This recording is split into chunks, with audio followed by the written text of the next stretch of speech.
हमारी कहानी शुरू होती है दिल्ली के कनॉट प्लेस से। भीड़ में लोगों के सामान बेचने की आवाज आ रही है।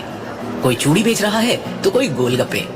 अलग अलग स्टॉल्स पर लोग आने जाने वालों को बुला बुलाकर अपनी ओर खींच रहे हैं। कुछ ग्राहकों की आवाजें आ रही है जो मोल भाव कर रहे हैं। ये दिल्ली के लोगों का आम दिन है जो किसी बाहर वाले को अफरा तफरी से कम नहीं लगेगा। ऐसा ही आम दिन है 24 वर्षीय शिवम के लिए। मासूम सा दिखने वाले शिवम की आवाजें उस अफरा तफरी को चीरते हुए अलग ही सुनाई दे रही थी। जैसे एक कशिश थी उसकी आवाज में।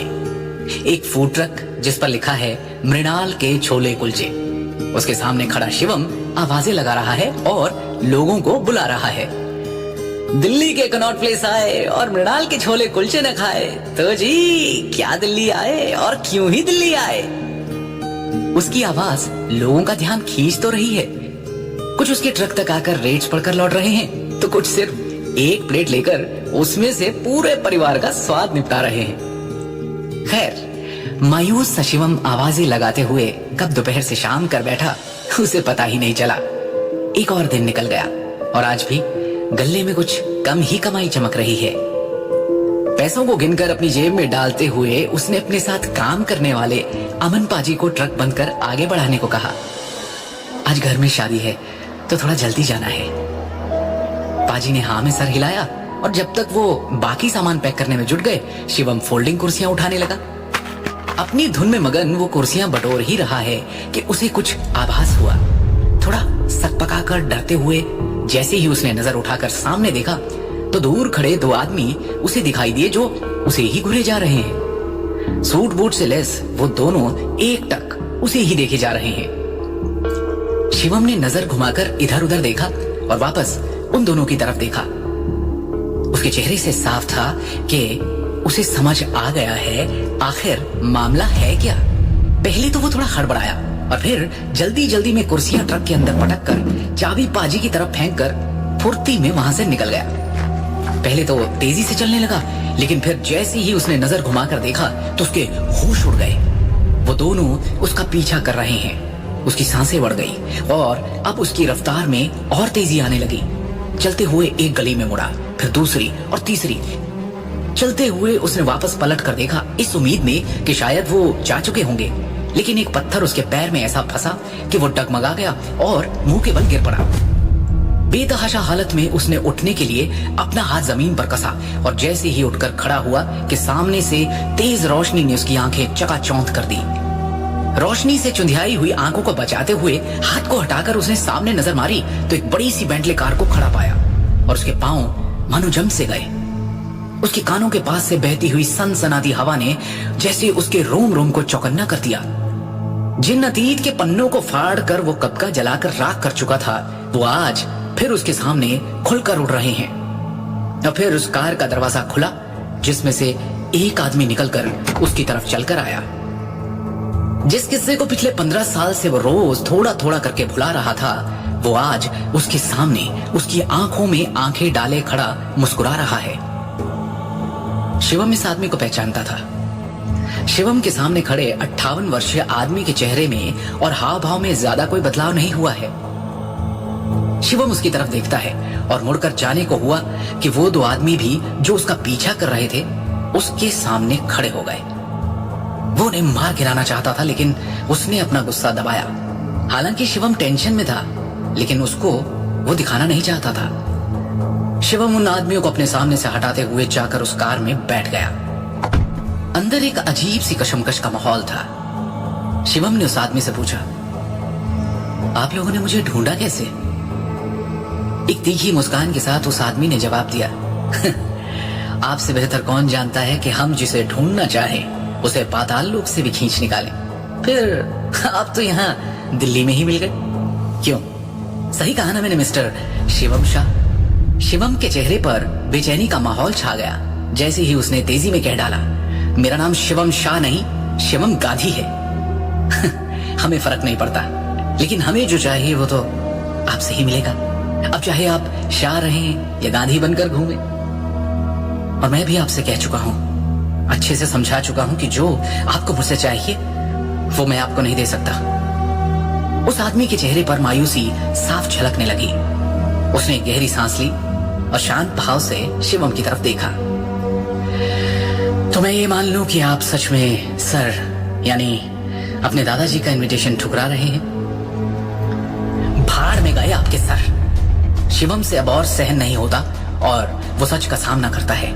जिस पल उन्होंने चुपचाप खड़े होकर मुझे और मेरी माँ को उस घर और उस परिवार से अपने बेटे के हाथों बेइज्जत होते देखा, उसी वक्त से उनके साथ मेरे सारे रिश्ते नाते खत्म हो गए थे। और ये कहते ही शिवम के सामने 15 साल पुराना अतीत चमकने लगा। उसकी माँ जमीन पर गिरी पड़ी है, उसके माथे से खून निकल रहा है और कोई उसे मार रहा है। 8 साल का शिवम इस दर्दनाक दृश्य को देख रहा है। पास में खड़े दादाजी कुछ नहीं बोल रहे थे। अतीत के इस मंजर से शिवम को उस काले सूट वाले आदमी ने बाहर निकाला।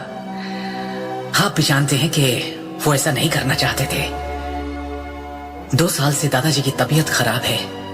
उन्होंने ही कहा था कि हम आपको ढूंढ कर लाए। शिवम बहुत ही सीरियस टोन में उस आदमी से कहता है, मुझ पर इन सारी बातों का कोई असर नहीं होने वाला है। मैं उस घर में कदम नहीं रखूंगा क्योंकि उस घर में वो इंसान रहता है जिसने मेरी माँ की बहुत बेइज्जती की थी। और यही दादाजी थे जिन्होंने अपने बेटे को रोकने की कोशिश भी नहीं की।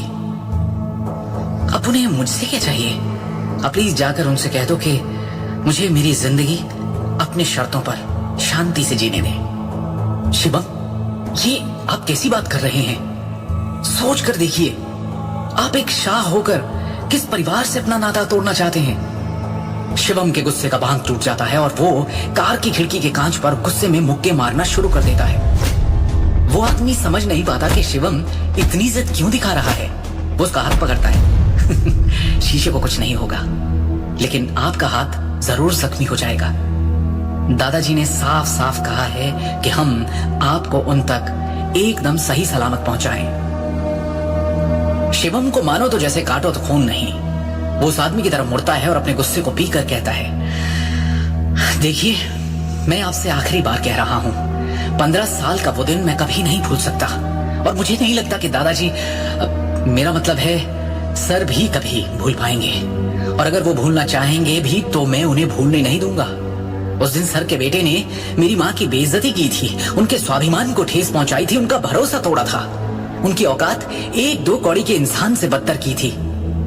उस दिन मेरी माँ के साथ जो सलूक हुआ था उस घर में, उन्हें जैसे सर के बेटे ने धक्के मारकर बाहर निकाला था। और क्या गलती थी उनकी? यही ना कि वो कहते हुए शिवम अचानक से रुक गया।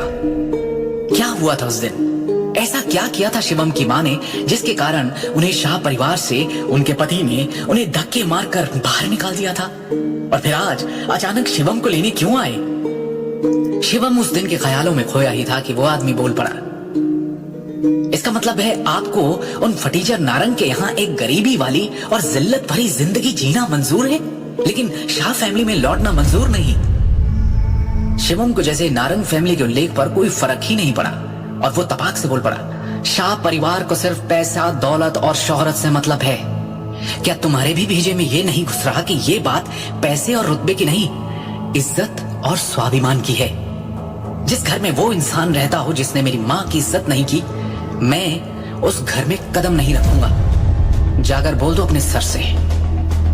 गुस्से में उसने दरवाजा पीटना शुरू कर दिया और कहा, दरवाजा खुलवाइए और मुझे जाने दीजिए।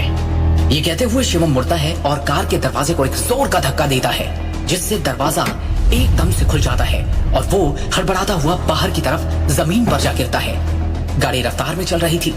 शिवम रोड पर गुलाटियां खाते हुए पीछे की तरफ गिरते हुए पहुंचता है, लेकिन बेंटले के पीछे से अटका हुआ एक ट्रक शिवम की ओर तेजी से बढ़ रहा था।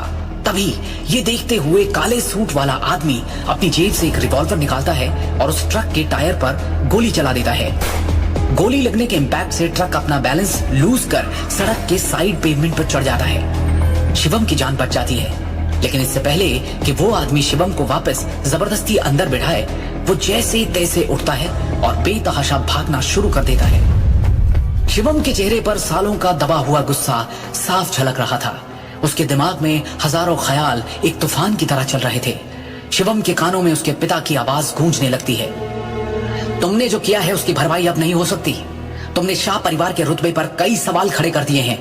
जो हरकत तुमने की है उसकी सिर्फ एक ही सजा है, तुम्हें ये घर छोड़ना होगा।